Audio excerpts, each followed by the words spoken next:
Welcome again to the last Lunch and Learn session by the Field Center at Baruch College for the semester. I appreciate all you repeats because I can see some familiar names.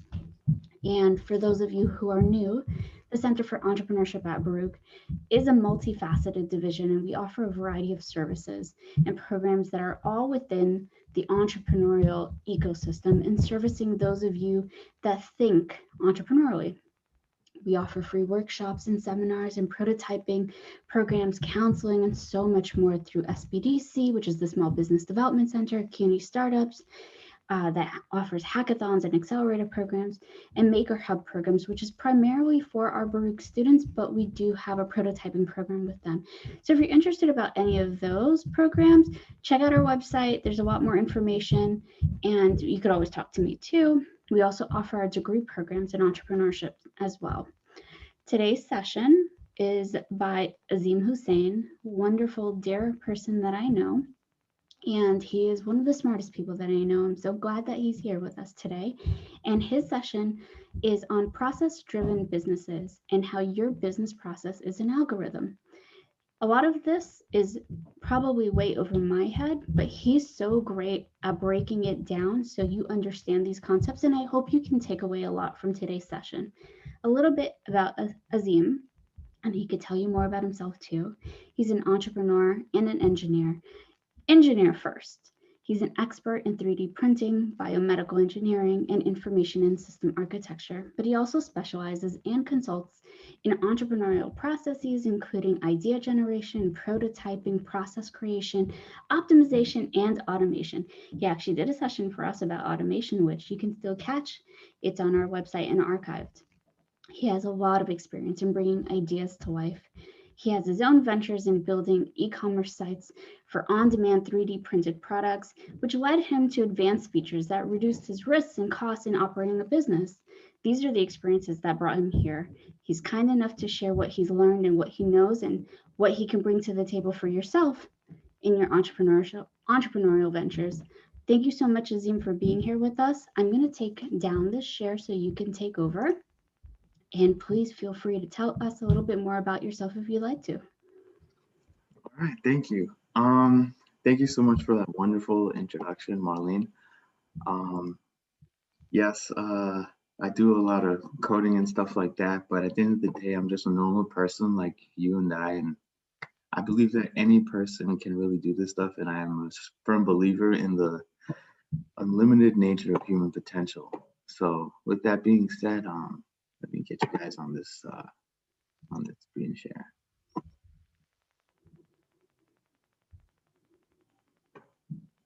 All right.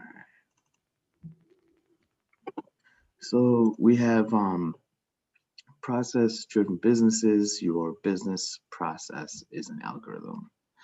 Now, a lot of people try to figure out, and they think that when we're talking about algorithms, we're only going to be talking about computers or coding or something like that. And that's the first thing that we need to just cut that misconception out completely. So let's start off with the first question, which is, what is an algorithm, right? So an algorithm is a set of instructions that specifically describes how to do a specific task. This can be anything. It could even be like literally the imperative tone in English. Like the simplest way to simplify like an algorithm is you're speaking in the imperative tone to a person. And I know this probably sounds like really like nasty or like condescending, but literally the way people used to speak to their servants. So the idea is that you are saying exactly what needs to be done. The person's being understood what that conversation, that set of instructions is, and now they're going to actually execute those steps. So whether it's you tell the person take 2 steps forward or take 2 steps back or cha-cha real quick, whatever you're doing, that person is now, you just taught that person how to dance. So the task, which may have been the dance, You just told them the 2 steps forward, the 2 steps back, and the cha-cha real quick. If they don't know what cha-cha real quick means, then that means that you haven't installed that function yet. So you could say technically like, oh, what does cha-cha mean? That library doesn't exist. Then you have an error. But if that person knows what cha-cha real quick means, now all of a sudden it's like you hear little dance moves like do do do do do do do. You can hear it in your head. So we have a lot of different things, and every single series step of instructions can be described as an algorithm. So if I tell you how to make a pizza right now, that's an algorithm. You might call it a recipe, but really a recipe is an algorithm on how to make a food item. Every recipe is how to make this food item. And if you simplify down your series of step-by-step instructions and understood that this is just a series of instructions to say, this is how you make the really good pizza. Oh, well, how do you make that garlicly, buttery taste on the crust? Let's say, for example, you go to Domino's, right? And they have regular crust, garlicky, buttery flavor, and then whatever the stuffed crust is, right, too, right? So they have these different crusts. Each one of these crusts is its own algorithm. You have a specific way of putting down the dough and then putting in the cheese and then putting the dough on top to make the stuffed crust. Or you're going to say, I'm going to put in the dough and then I'm going to put in a specific garlic sauce all over the dough and like cover it with like a brush or something. And then that becomes the new step. And you skip the step of perhaps maybe putting cheese inside, and it's not stuffed crust anymore, it's something else. So each one of these, any change in the step of your algorithm changes the results perhaps, or sometimes it can change the outcome of the algorithm. And this is all very, very, very elementary and basic, but I want people to understand algorithms are basic. You cannot be scared of the word algorithm. Algorithm is literally from the Latin al-Khwarizmi, which comes from the actual word of the guy. Al-Khwarizmi is an old writer who is actually from the Middle East and the Hindu-Arabic numeral system. And he actually pioneered the idea of algorithms. So if you really want to look into like the etymology behind algorithms, look up Muhammad al-Khwarizmi, and then you'll understand that it was just some guy in the Mediterranean say, oh, al-Khwarizmi, al-Khwarizmi. And he's saying that so fast all the time. They're like, algorithm, algorithm. And then algorithm becomes algorithm. And that is the etymology of the whole word. But as you look through this and you try to like understand it, you're going to start to see that, okay, every algorithm is a method and it can qualify for IP protection. Why did I put this on the slide here? So as basic as this algorithm is, right? Kentucky Fried Chicken has a trade secret. You know what their trade secret is? It's how many spices. That's the secret. But the algorithm is, when do you put the spices on the chicken? And when do you fry it? Because that order is completely different. And I'm telling you right now, 5 people might have the same chicken and they'll have the same spices. But if they don't put that in the right order, it's not going to taste the same. Imagine you put the batter and you didn't put it on last, and then you tried to cook the chicken, it wouldn't taste good. So there's so many things you can look at. But the important thing about this is that each one of these methods that you're talking about is proprietary. Proprietary meaning it belongs to you, and it would qualify for any type of IP protection if it's a novel or proprietary method, meaning it's something that's new, hasn't existed before, or is regarding something that is a new product or a new combination. So you might not be able to make a patent for making stuffed crust pizza after someone else already made a stuffed crust pizza algorithm, unless you have a different pizza type, different crust type, something's different about your algorithm. The thing that you're doing, the specific task or the result that you are seeking to deliver in this method or this algorithm is something different. So algorithms in computing. Now, this is just very basic. An algorithm is a sequence of instructions telling a computer what to do. Code is an algorithm written in a language to be run by a computer. So we speak English, right? We're all English speakers. We're all quantum organic computers right now, and we all speak English. Some of us also speak Spanish. Some of us also speak Hindi. Some of us also speak Urdu. Some of us speak Chinese. Some of us speak Japanese. Some of us can speak French. Some of us, whatever the language may be, each one of these is a different language, and it's a way of conveying meaning. Algorithms allow you to speak in the imperative tone. So you're now allowed to not only declare that I see that the sky is blue, right? But, pick up these leaves when the sky is blue, and stop picking up the leaves when the sun goes down. That's a nice code that has somebody working from sun up to sundown. I don't know if that's necessarily a legal code or considering today's labor law regulations, but that's another thing. This algorithm that you're running, right? It's just a series of instructions. So if I tell you how to make a pizza in Spanish, and I tell you how to make a pizza in English, it doesn't matter as long as I'm telling you the same steps. If I tell you step 1, get dough, or step uno, get dough in Spanish, which totally escaped my mind just now, it doesn't matter what words I chose necessarily if I'm still conveying the same meaning. And this is important because in computers, you have direct analogs of this. So you can say in C++ that I can use this function to represent this computer logic of ones and zeros doing this and that.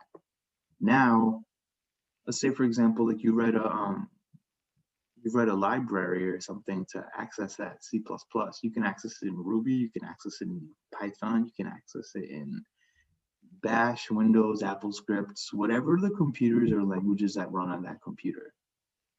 And inside that computer, you can now take this exact value or logic and translate it across multiple languages. This is important because as a business person, you're gonna know how to make a pizza. Your job is to hire people to translate those steps. Your job is not to become a programmer instantly. Your job is to learn what the steps are to develop the results that you want your business to deliver. Your business process is the first most important algorithm for you to learn. A lot of people waste way too much time becoming a programmer and not knowing what to program. At the end of the day, now you just know what the ones and zeros do, but you're not helping anybody. You're not making any money. You're not adding any value. Go get a job at Facebook if you want to do that. Finally, a programmer cannot write a program to do that which they cannot fathom, right? The only limit is you. This is probably the basis of everything. And so in my first Lunch and Learn, what I talked about was the automation of businesses based on specific business processes. If you don't know the business process yourself, you cannot automate it.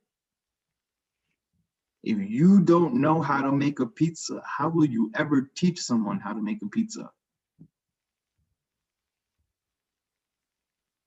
Everybody can say, yeah, just take the dough and put your hands up and do this. But if you've never actually thrown the dough, you don't know what you're talking about.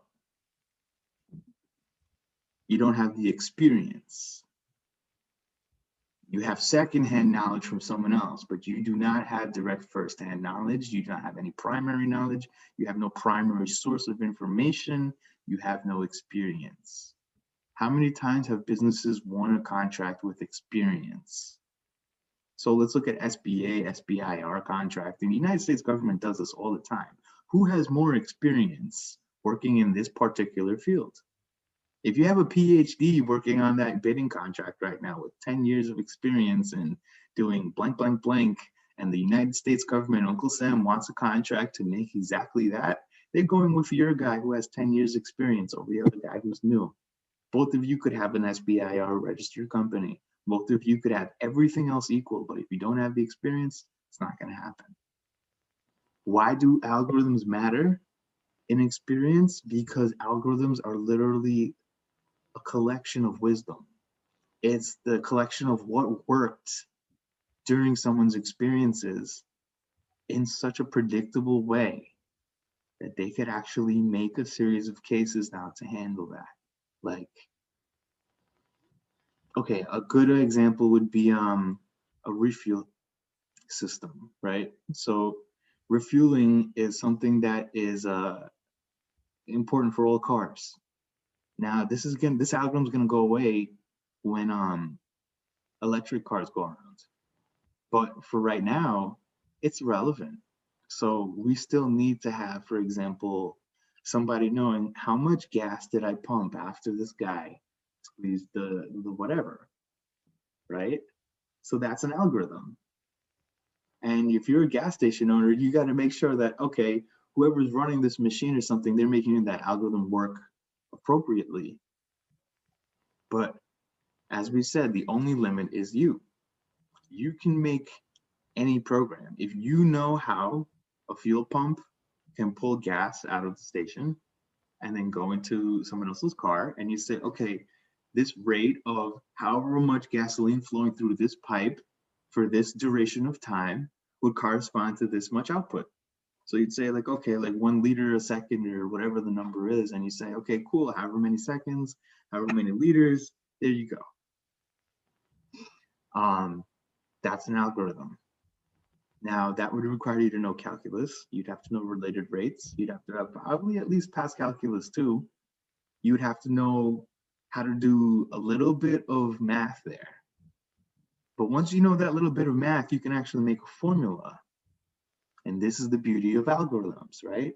You algebraically declare a formula that says this is your mathematical situation and this is what you're doing. And that by doing this action, you can receive a specific output that gives you the desired outcome that you want. And whether you have a computer doing it, whether you have a person doing it, whether you have a robot doing it, right? This algorithm or this set of instructions has to be something that you can tell what to do. So if you don't have something to sense that the lights are on, right? You don't have a light sensor. And if that light sensor doesn't work, you won't know that someone else is walking around in the yard and to put the security camera on because there's no light to see. So your security automation wouldn't work or your security algorithm wouldn't work. Now, you can say, for example, Amazon Ring, this new product that they have that has all these security cameras on everybody's front door and their doorknobs and stuff like that. That home security system has an algorithm in it that says when I see somebody or when the image sensor changes, take a picture. And people do this all the time. You have all these different security systems and all they do is they take pictures as soon as the image sensor has a change. So it says there's an algorithm that says if anything changes, take a picture and then send it somewhere.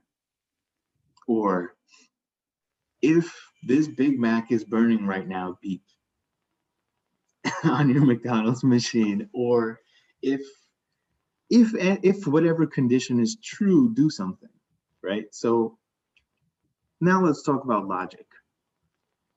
There's there's two normal types of logic that we have in classical computing, right? We have sequential logic and parallel logic. Sequence logic is first do A, then do B, then do C, then do E, then do F, okay? Then we go through the whole alphabet. That means I do 26 things. I would send out 26 instructions and I'll go through 26 compute cycles. This is important because when people are working in high frequency trading and other things, you're going to start to see that some things need to be done in parallel to be faster, and this will matter. So for example, let's say you have one CPU core, or you have one employee, or one pizza maker, right? Now people come into your business and this one guy has to make the pizza. So he has to stand there, take the order. Then after he takes the order, then he can throw the dough. Then he can chop the cheese. Then he can put the toppings on top. Then he can make the whole pizza. Then he puts it in the oven. Then he waits for it. Then we haven't let him do anything else yet, right? And there's no optimizations yet. So he can't even talk to the next customer yet while he's waiting for the pizza. Your algorithm was never optimized yet, right? So he's still waiting for the pizza to get cooked. And then once the pizza is done and he delivers it to the customer that first ordered it, he can move to the next order.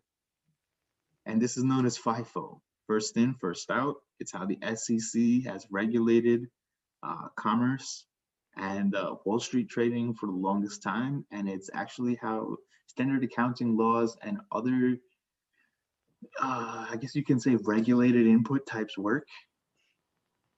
So maybe if you're not a financial trader, you might not worry about FIFO as much because you have a little bit of free leeway in how you can fulfill your orders. This is where you get logic in parallel. So logic in parallel would be a situation where you have multiple cores. You have multiple people on your computer or in your pizzeria shop. So let's say you have 4 people. You have a quad-core computer. You have 4 employees in your pizza shop. Now you can do 4 things at a time. That means that while one person, right, is taking the order, another person is making pizza for the order that was happening before them. So what ends up happening is if you run the same script on each core like you were doing before, you end up with 4 people doing 4 orders. That's one way to do it. Another way to take your algorithm and break it down would be to say you have 4 people making pizza. Maybe not all 4 of them are doing individual things, but they're breaking it up. One's taking the order, one's doing the cheese chopping, right? Another one is already preparing the marinara sauce because those can be done separately. And another one's already throwing the dough and setting up in those nice, perfect, if any of you are Caribbean, it looks like a nice round roti, right? So you get this nice, really nice dough. You have everything lined up. If it doesn't have everything set up perfectly or lined up or optimized, what happens in your parallelization algorithm is that you'll run out of cheese, right? Because a lot of people order extra cheese. And by the time that you're done putting out ladles of tomato sauce, someone else has to go and get more cheese while the other ones are still doing whatever task they're doing. And this often happens a lot in every task. Like you have the hot dogs and buns thing where it's always like 8 buns and 6 hot dogs. So we always have to do batches of 48 just to hit the lowest common denominator or the batch size. So you're going to have things like that happening all of the time where you're going to find out that you're going to need a minimum number of people, a minimum number of CPU cores, or a minimum number of resources to process your algorithm in the amount of time necessary to really get the result that you want. If you're using computers to do video rendering, you need a multi-core CPU because that one Pentium processor is going to get real tired making your whole video, even if it's running at 10 gigahertz. Why? Because it's only one processor. Now, the final forefront of computing is quantum computing. And I included this because qubits are important for us to understand. And if you want to write an algorithm You can write an algorithm that not only now uses logical sequences and parallel logic, like any CPU or GPU we have today, or most video games, etc. Um, we now would have quantum computing, which allows you to process qubits. And the ability to process qubits is insanely powerful because it's going to power things like teleportation, entanglements, portals, instantaneous data transfer, cool stuff like that. But the other thing is also, like, for example, you can figure out the traveling salesman problem a lot faster with a quantum computer. You can optimize situations, figure out what's the best choice or decision on a lot of different things by using quantum computing. So you'll begin to see the impact of quantum computing in algorithms when people want to handle a quantum situation. So let's say you want to handle, I have a choice between A or B, but choice A, 1 or A2, and then B1 and B2, right? So in traditional terms, you would have to think of this as like a Punnett square. But because both of these outcomes, 1 and 2, have a specific entanglement either with A or B, depending on the choice I make with A or B, I'll end up with outcome A1 and or B1 or A2 or B2. So I have two choices that are also entangled with the result of a prior choice. Now, this is something that's a little bit harder to model, but this happens every day for so many people in so many different environments that I'm very sure that people will find a way to get value derived from it and make probably a whole ton of money from it. So if you want to delve into quantum computing, we can always like talk about that in the Ask Me Anything, but that itself is a whole specific study, and you can probably do a whole master's degree in that and still probably not even get all the information. But I'd love to talk to you about it. But remember, that's really serious nerd stuff. Algorithms, automation, interfaces, and people. So we're all entrepreneurs here. Now let's really like make all this click. I don't want to just be yammering on and on. What is the big picture, right? Let's find an outcome that adds value. How do you make a step-by-step set of instructions that you can execute to guarantee that outcome? Whether it's a perfect pizza, an immaculate engine, perfect photocopy service, whatever you want to say it is, there's always going to be a way for you to make that outcome. And there's going to be a series of steps that you're going to follow that are going to lead you to that. So what are those steps? How do you get there? That's what everybody's question is, right? Like, how do I get the perfect algorithm?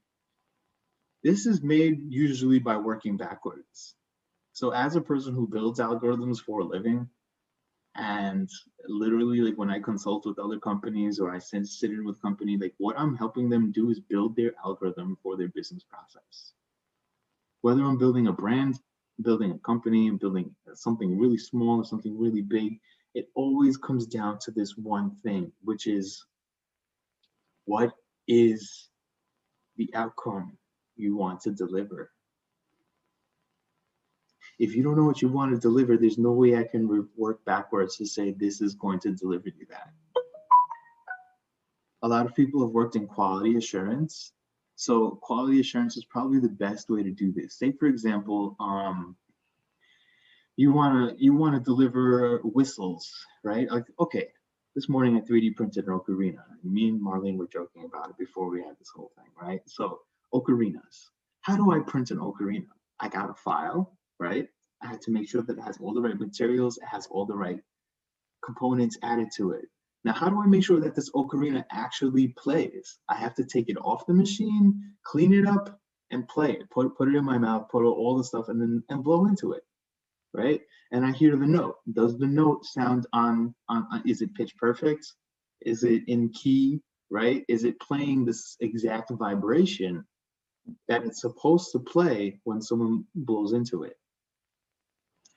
Now, that quality assurance algorithm of saying somebody blows into the thing as it comes off of the machine. Probably you don't want a person doing this with their whole mouth or something like letter stamps. You know, you don't lick the stamps anymore. Find another cleaner way to do that. You know, but your algorithm would be yes, take the object off the machine and have somebody apply a wind pressure to it that it sounds like it's being blown into, and then listen to it. Use a microphone as a sensor, right? And your microphone would be the sensor, and you would say, you'd have something take this whatever tone or audio that was received by the microphone and say, is this tone the correct pitch? Is it too high? Is it too low? Did we add too much material to the thing? Is there some artifact or problem with it? Now, that's how you build a set of instructions that guarantees an outcome. Because anybody can say, just go online and download the 3D printed file of an ocarina, and you'll have something that you can play with. That's an algorithm too, but does that algorithm sound very specific to you? There's a lot of room for error in that algorithm. I could just go and download any ocarina. I don't even know if it's the right one. Is it the one from the video game that I wanted? Or is it the one that is this some guy's actual ocarina? You know? Or did I download a recorder and it was just renamed ocarina and it's actually a recorder and it's not what I wanted at all? So there's so many things that you can do. Now, this is the part where I want to just kind of open it up now to you guys.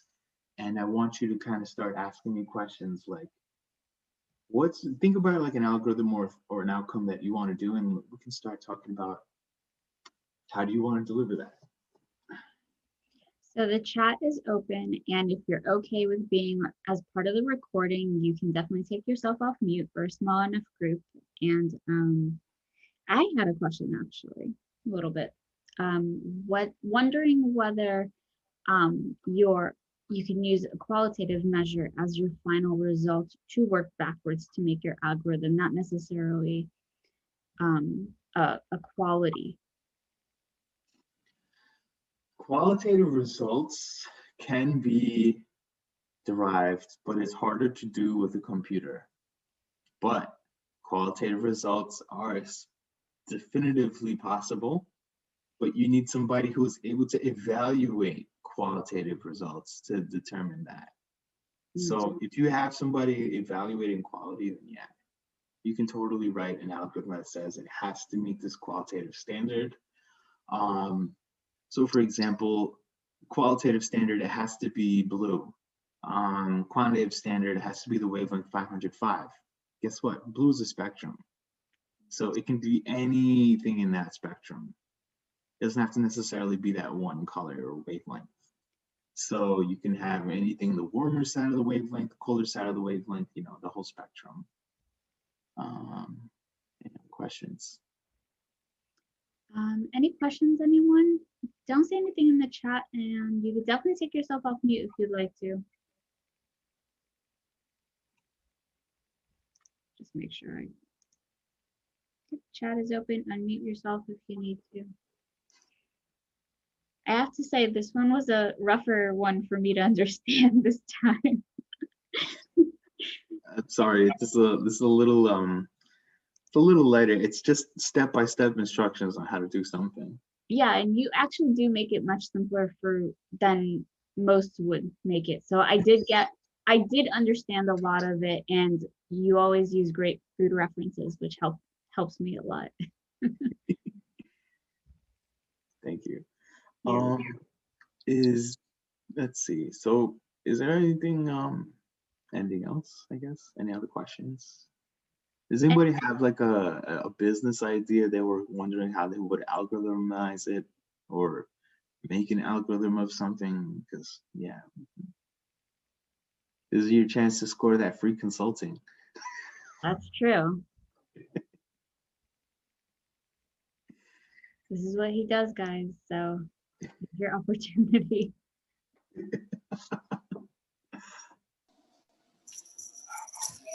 Anybody who'd like to get in touch with Azim, feel free.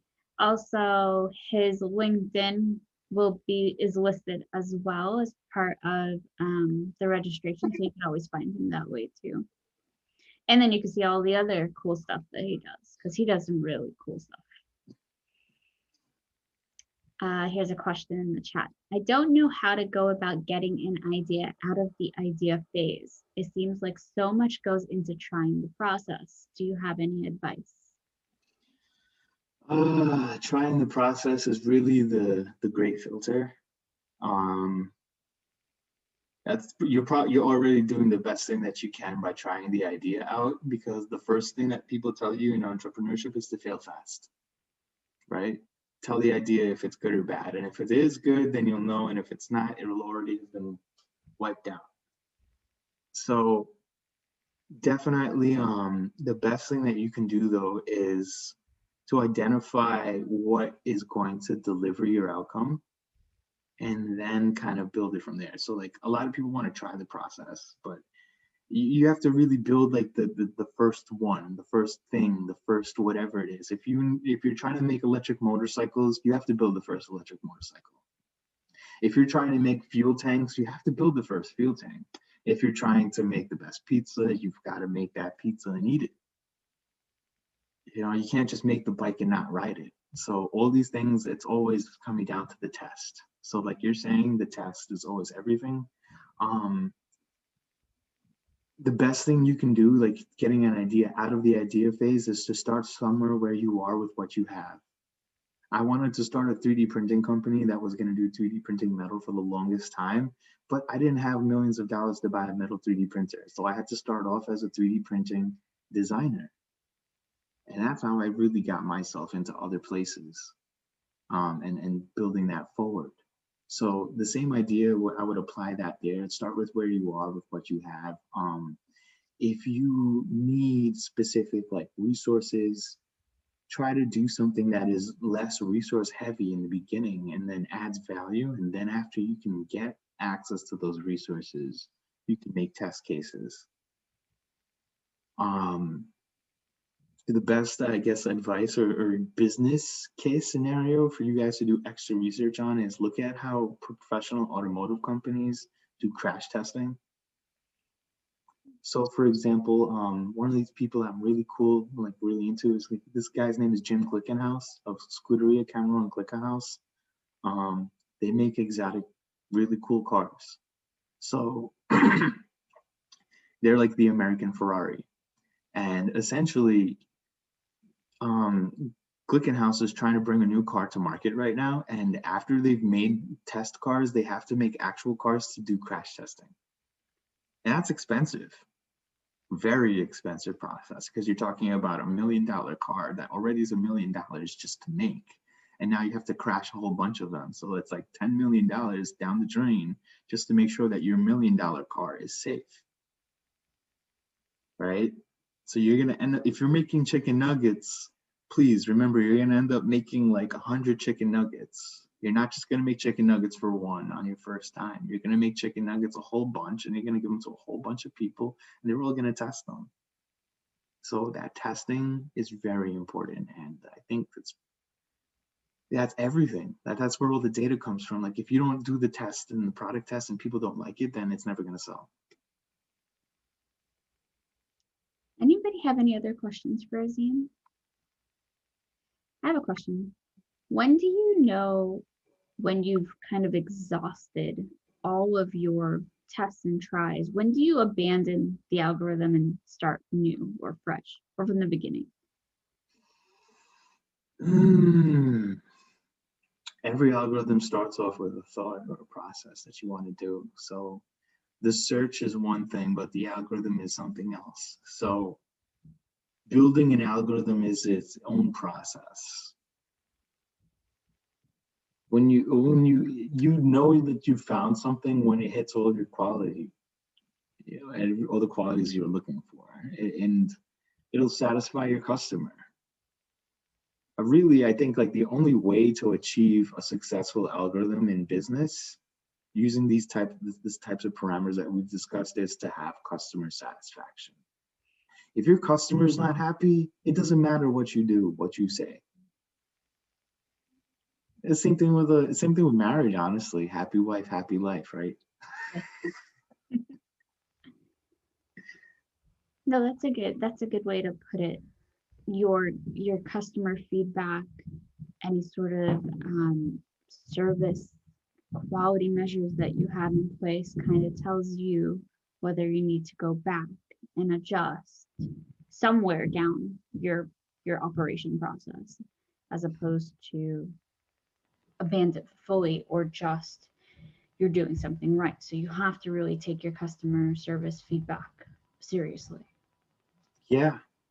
I mean, that they're the person you're trying to help. The Right. whole reason you went into business as an entrepreneur was to add value to somebody else's life when they were in a situation. Whether that situation they were hungry and they needed a pizza, or they had a car and they wanted to get wheels put on it, or they're just chilling out and whatever, you're providing a lounge so they can chill out in it, right? Whatever that service or that thing is, you have to always get that feedback. And the feedback is the loop of information that really gets you knowing whether or not your results worked or not. Like, otherwise, you don't know. And that's one of the other things that a lot of people like miss out is that information technology and social media, for example, has been the new way of closing the feedback loop between people and companies. So when you see Twitter conversations between somebody and a brand, and then the impact or the ripple of a whole bunch of people tweeting, we're not going to buy this thing anymore. And then IKEA says, okay, we're not going to carry it anymore. We're going to put something else in the store because all of you said so and so. Now you're literally seeing the feedback loop activate, and you're going to watch a new algorithm or a new way of addressing that need get developed in that company. And this is the part where all the innovation happens. So you can make a new algorithm to say, okay, this is going to now address this need. So every time now people have this, we have a better way of responding to this problem. And this is what we have to do, continuously self-improve and always, find a better way to address a problem. That makes a lot of sense. All right, guys, this is your last chance. If there are no questions, my last question, Azim, for you is food analogies are always in your presentations. Any particular reason for that? Everybody eats, and the food business is, I think restaurateurship is probably the simplest way to explain entrepreneurship. It's the most popular business type, and it's the simplest because it includes all of the basic aspects of business.